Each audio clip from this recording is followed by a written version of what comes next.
Hello everybody and welcome to this demo of the vector field asset that I created. This asset gives you the ability to create vector fields, also known as 3D textures. You can find the window after window vector field, and you will have a dockable window just like any other window. You can dock it wherever you want. And you have this UI. Let's now talk about the import, which is only available in the Pro version. So this is one of the differences between the Pro and the Lite. So we have import, and so we can import any 3D texture and visualize it and modify it. So let's import the Unity 3D texture, the Unity logo, which is provided in the repository in the demos that they have. And you can see that the material was made for the normal 3D projects. So to fix that, you can just modify the material. So to do that, you can go to the vector field folder and then materials, and then the arrow, change it to unlit color, and then this color is the default color for the arrows that you create. And don't forget to put the render queue to transparent, and then you can have all the arrows in their proper color.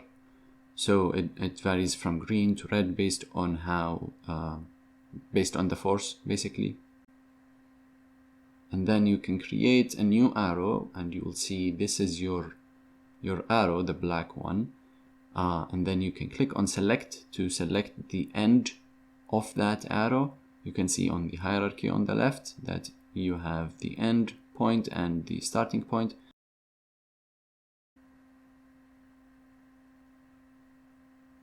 And if you change the position of the starting point, then the arrow will always face from the starting point to the ending point. Each arrow has, you can move both of them together to move the arrow, all of it. Each arrow that you create have a force field, basically. So now let's add this arrow in here at the back of the logo, just to add some force to show you the difference. So I increased the force power for it, and you have also the properties of the inner radius and the outer radius. The inner radius will take the full force for all what is inside this inner radius. The outer one will fade. And you can see I'm changing the outer one so that the more or the bounds of this arrow is bigger. So if you make the arrow longer, the radius of it is still the same, but it will affect on a longer distance. So after we added this arrow, we put whatever name, apply arrows and save, and you will have your new texture here in the asset folder. And we can go back and just show you. Let's import it again, and you can see that it has the modification that we did. So as I said, the import is a Pro feature. So now let's do create from scratch. And one of the features is that you can have any 3D object and add arrows based on these 3D objects forward, basically. So switch the global to local, and then you can see that it's facing the forward of it is to the right, and I don't really want that. I want them to be facing each other, so I'm just gonna rotate all of them.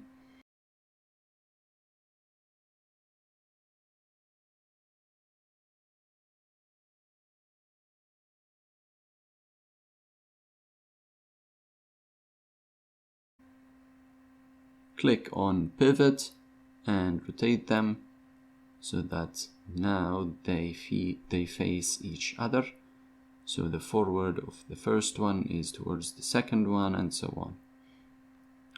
And so now I can select all these and click on selected to arrows and choose what inner radius, outer radius, force, and the offset of starting point and ending point for each object. You can try to play with these and then convert, and you will have all your arrows ready. You can delete whatever you want.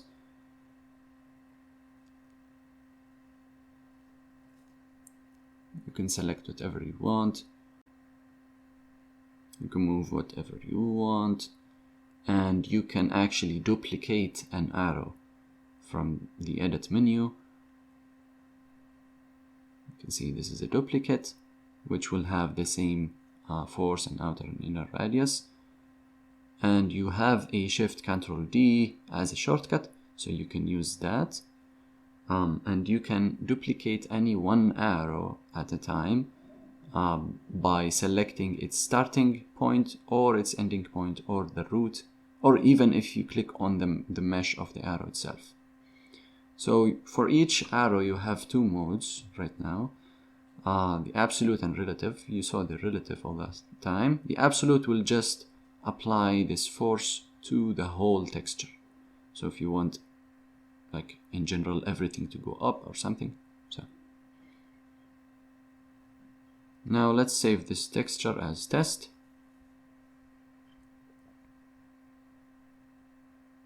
Let's go back. So whenever you want to import or create, you have this percentage of arrows to show. This is 20% of the whole number of the pixels. If you increase it, you will have this warning. If you say, okay, it might crash,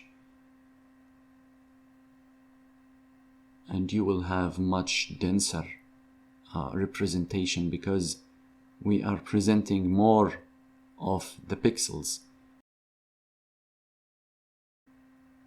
You also have this scene scale, which as you can see, you can scale up and down the whole thing. So it's just a visualization thing. You can play with it whatever you want. You have also the refresh delay. So now you can see it's as fast as this. If you change it to 1, it will take 1 second for each refresh to happen, which results in more performance, but less quality basically. You can decrease it and you will see that it's almost immediate, which will take more, it will consume more power. So now to see our textures in motion, let's create a visual graph and let's throw it in the scene. Let's hide everything we don't want. Let's throw it in the scene and let's click on edit. And the first thing that I want to do is to create a box position. Just type in box and you will have position box, and let's move the updates aside and let's click on choose volume so that the particles are emitted in the volume of that box. Let's create a new texture. Let's change the scale back and the refresh delay. And now you can see this box where the particles will be created. Let's size it so that it's the same size of our asset. Let's size it from all the sides.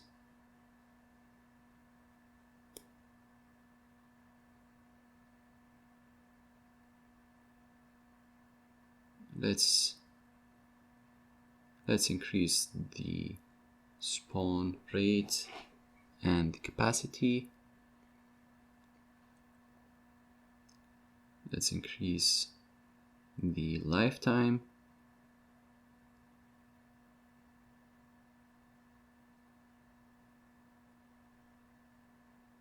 And let's remove this velocity. I don't want any velocity at the beginning. And let's create in the update a vector field force. And here you can attach a 3D texture. So let's create a parameter of 3D texture. And let's throw it in. Let's connect it. Don't forget to click the exposed so you can change it from the inspector. Now you can click on your object and select whatever 3D texture you want. So let's add in the original Unity logo, and we will need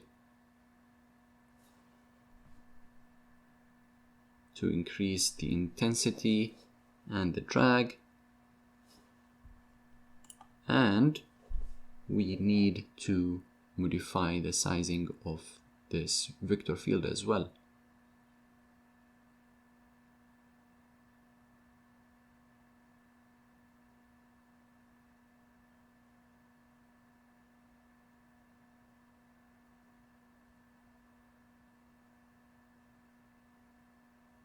So now you can see the original Unity logo in 3D. And let's choose now the second one. And you will see that there is some force applied from the back of it.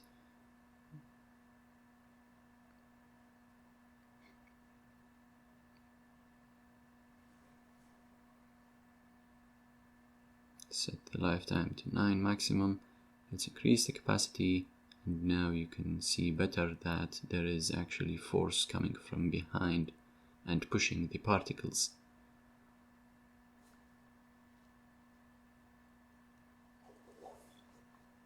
I will visualize it for you. You can run both of them together and see what's going on.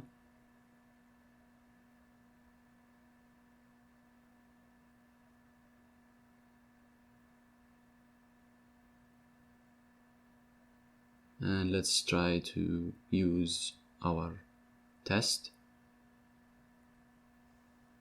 Let's go back and choose the test in here as well. And you can see that it's pushing these particles in these directions. Let's decrease the intensity, increase the drag. We also have this data encoding, and it has to be unsigned normalized, and the mode is relative, so you can change both the intensity and the drag.